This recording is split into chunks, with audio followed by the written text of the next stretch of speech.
चांद्रयान-3चं यशस्वी प्रक्षेपण आपण केलं. सगळ्या अख्ख्या जगाने ते बघितलं.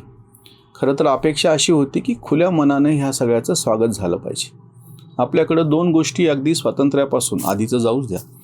एक तर संरक्षण व्यवस्था अशी आहे आपली की त्याच्यावरती सरकार कुठले असो फारसा फरक पडलेला नाही. आपल्या ज्या सैन्याचे जे धोरण राहिलेलं आहे, जे सैन्याचं नैतिक बळ राहिलेलं आहे, प्रत्यक्षामध्ये लढाऊ वृत्ती राहिलेली, ही सगळी अगदी पहिल्या दिवसापासून ते आज तागायत तशीच राहिलेली आहे. एखाद्या वेळेस सरकारचं थोडंफार काही धोरण चुकलं, कमी जास्त झालं तर तेवढं एक खच्चीकरण थोडंसं सैन्याचं होतं, पण प्रत्यक्ष सैन्यावरती आरोप करावा, दोषारोप करावा असं काहीही घडलेलं नाही आहे गेल्या 70-75 वर्षाच्या सगळ्या इतिहासामध्ये. त्याच पद्धतीनं दुसरं एक आपल्याकडचं क्षेत्र आहे ते म्हणजे वैज्ञानिकांनी ज्या पद्धतीनं अप्रतिम अशी कामगिरी स्वतंत्र भारतात करून दाखवलेली आहे त्याला तोड नाही. सरकार कुठलंही असो, आज विरोधक किंवा समर्थक कोणाला काय म्हणायचं ते म्हणू, पण नेहरूंनी ज्या पद्धतीनं सगळा वैज्ञानिक पाया घातला आणि ही सगळी म्हणजे फक्त त्यांनी धरणांच्या बाबतीत म्हणलं होतं, पण मी सगळंच असं म्हणतो की ही आधुनिक मंदिरं आहेत. ही सगळी आधुनिक मंदिरं आहेत, नवीन लोकशाहीची विज्ञान मंदिरं आहेत आणि त्याच्यामधून फार मोठ्या प्रमाणात माणसाची प्रगती साधल्या गेलेली आहे. आता अडचण अशी आहे की ह्या चंद्रयानच्या यशस्वीतेच्या पाठीमागं ज्या पद्धतीच्या विचित्र अशा प्रतिक्रिया उमटल्या विरोधकांकडून, त्या अक्षरशः म्हणजे त्या बाबतीत अवाक करणार आहेत. म्हणजे तुम्हाला किमान इतकं पण भान नाही की आपण आपल्या ह्या बोलण्यातून, आपल्या ह्या टीकेतून कारण नसताना देशविरोधामध्ये एक काहीतरी टिप्पणी करतो आहोत.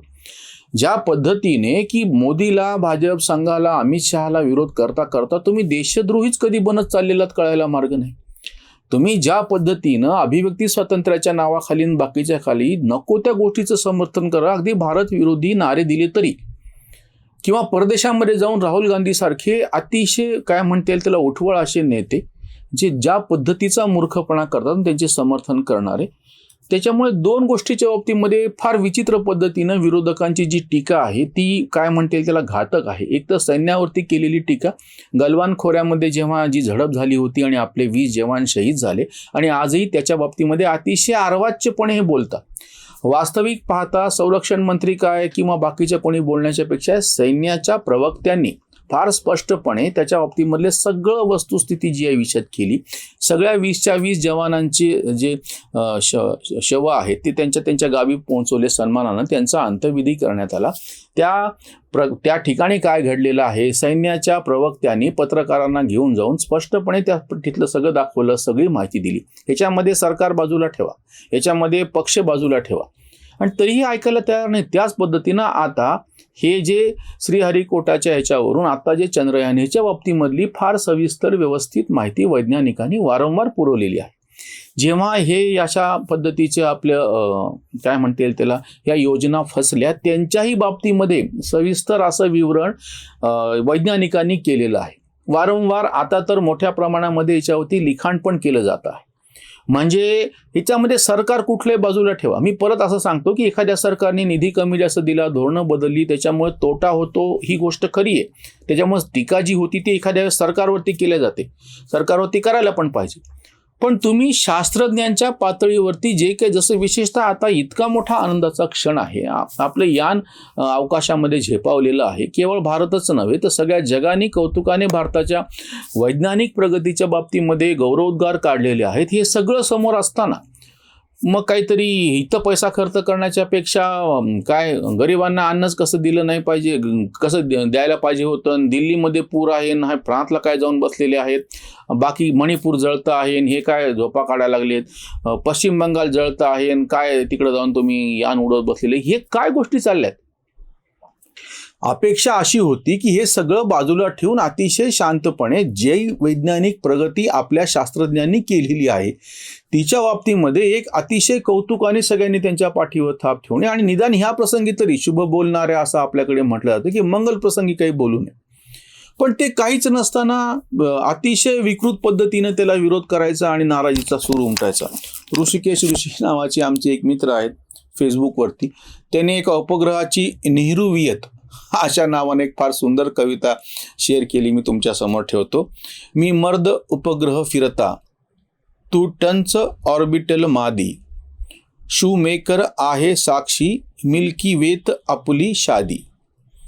ही वसुंधरेची कक्षा, जळता हा मज पिछवाडा, शतकांच्या साधने मधुनी जागृतीये समाजवादा. साधना किंवा बाकीचे ज्यांना सगळे संदर्भ माहिती सांगायची गरज नाही.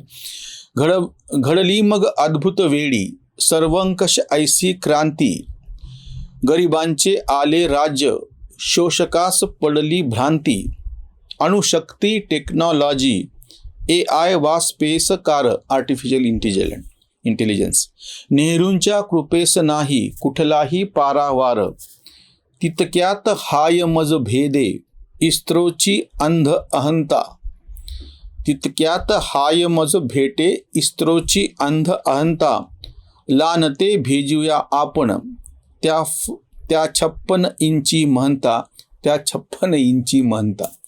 रवीश कुमार यांनी ज्या पद्धतीनं लानत भेजता हूँ असं जे म्हणलेलं होतं ना काश्मीरच्या सगळ्या ह्याच्या बाबतीत, त्याच्यावरची ही कविता आहे. म्हणजे ह्यांना किमान हे भान उरलेलं नाहीये. इतक्या मोठ्या प्रमाणामध्ये आपल्याकडे वैज्ञानिकांनी बरं हे केवळ चंद्रयान किंवा ह्याच्यापुरतं आहे असं नाही. मी परत एक साधं उदाहरण सांगतो. या सगळ्या शास्त्रज्ञांनी आणि IT मध्ये काम करणाऱ्यांनी ज्या पद्धतीने IT सेक्टरमध्ये काम केलेलं आहे आणि विशेषतः आत्ता जे मनी ट्रान्सफरचं काम झालेलं आहे, आत्ताच आपल्याकडे मोठ्या प्रमाणात म्हणजे ह्या 2-3 महिन्याच्या कालखंडामध्ये काश्मीर आणि म्हणजे उन्हाळ्यापासून मार्च, एप्रिल, मे आणि जून हे 4 महिने त्या ठिकाणच्या पर्यटनाचे मोडले जातात. आणि त्या ठिकाणची सगळ्यात मोठी अडचणी असायची की पैसे ट्रान्सफर करण्याच्या संदर्भामध्ये. प्रत्यक्ष कॅश जेव्हा आपण पैसे द्यायचो किंवा ATM चालता येत नाही. आत्ताचा अनुभव असा आहे की ATM ऋषिकेशमध्ये आणि हरिद्वारला चालत नव्हते. आत्ताची गोष्ट ह्याच चालू महिन्यातली. या सगळ्या कालखंडामध्ये आपल्याकडचे गेलेले पर्यटक किंवा त्यांचे टूर गाईड आणि बाकीच्या सगळ्यांना अनुभव असा आला की आपण जास्तीत जास्त ट्रान्झॅक्शन्स हे UPIचा वापर करून केलेले आहेत. म्हणजे शास्त्रज्ञांनी ज्या पद्धतीची क्रांती केली, ज्या पद्धतीचं हे सगळं संशोधन या सगळ्या अभियंत्यांनी आणि शास्त्रज्ञांनी आपल्यासमोर ठेवलं, त्याहीपेक्षा त्याचा प्रत्यक्ष वापर म्हणून मी चंद्रयान तर आपण म्हणतो, पण मी साधं उदाहरण तुम्हाला सांगतो की तुमचे पैसे तिथे ट्रान्सफर होत आहेत आणि त्याच्यासाठी तुम्हाला कुठल्या ATMची गरज नाही, तुमच्या खिशामध्ये कॅश असण्याची गरज नाही. आणि हे सगळं आत्ता ज्या ठिकाणी पुरात लोक अडकले, त्याच्यानंतर अमरनाथ यात्रेमध्ये लोक अडकले होते, दिल्लीमध्ये अडचणी चालू आहेत, हिमाचलमध्ये सगळं इतकं मोठं झालं, त्याही परिस्थितीमध्ये केवळ नेटवरती बँकिंग चालू आहे. ज्या ज्या ठिकाणी नेट आहे त्या सगळ्या ठिकाणी आर्थिक व्यवहार ठप्प झाले नाही, हे लक्षात घ्या. म्हणजे तुमच्या असं लक्षात येईल की जनसामान्यांच्या पातळीवरती हे सगळं जे आपल्याकडे उपग्रह सोडले जातात, या उपग्रहांचा वापर करून दुसरं एक तुम्हाला मी उदाहरण सांगतो. बारवांच्या संवर्धनाची, संशोधनाची, जतनाची एक फार मोठी मोहीम चालू आहे. त्याच्यातला एक खूप मोठा वाटा गावोगाव फिरून या बारवांची माहिती संकलित करणे वगैरे जो चालू आहे, रोहन काळे या तरुण मित्रांनी केला. त्याच्यामध्ये त्याला जी सगळ्यात जास्त मदत झाली, स्थानिक पातळीवरती कोणी काय मदत केली ती गोष्ट वेगळी, पण ह्या सगळ्याच्या ज्या सॅटेलाइट इमेजेस आहेत प्रत्येक ठिकाणच्या, त्या शोधून कुठे कुठे बारवा आहेत म्हणजे जवळपास अर्ध्यापेक्षा जास्त ठिकाणही त्याला ह्या सॅटेलाइट इमेजेस म्हणून सापडली.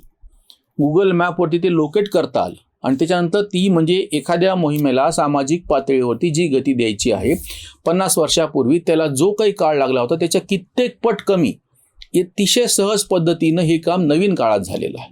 त्याच्यामुळे तुम्ही हा मुद्दा एक लक्षात घ्या की जेव्हा जेव्हा अशा पद्धतीचे वैज्ञानिकांनी त्यांच्या बुद्धीचा चमत्कार दाखवला आणि सर्वसामान्य जनतेचं जगणं त्याच्यातून सुकर झाले, ही अतिशय महत्त्वाची गोष्ट आहे. या चंद्रयानाच्या संदर्भातली ही उसंतवाणी.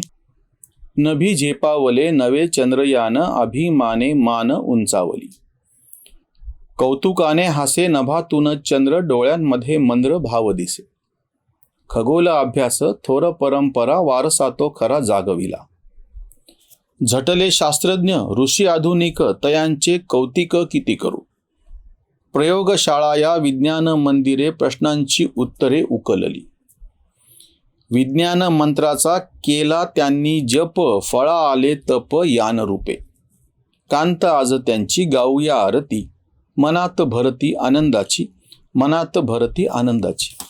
हे सगळे शास्त्रज्ञ, हे सगळे अभियंते ज्या मोठ्या पद्धतीनं लोककल्याणासाठी झटत आहेत आणि या सगळ्यांनी मिळून भारताची मान जगभरात उंचावलेली आहे. आपण त्यांचं मनपूर्वक अभिनंदन करूयात. याही वेळी ज्यांना अतिशय आंबट पद्धतीनं तोंड करून जे टीका टिप्पणी करतायत त्यांची बुद्धी विकृतीकडे झुकत चालली, याचा दुसरा पुरावा द्यायची काही गरज नाही. इथेच थांबूयात. धन्यवाद.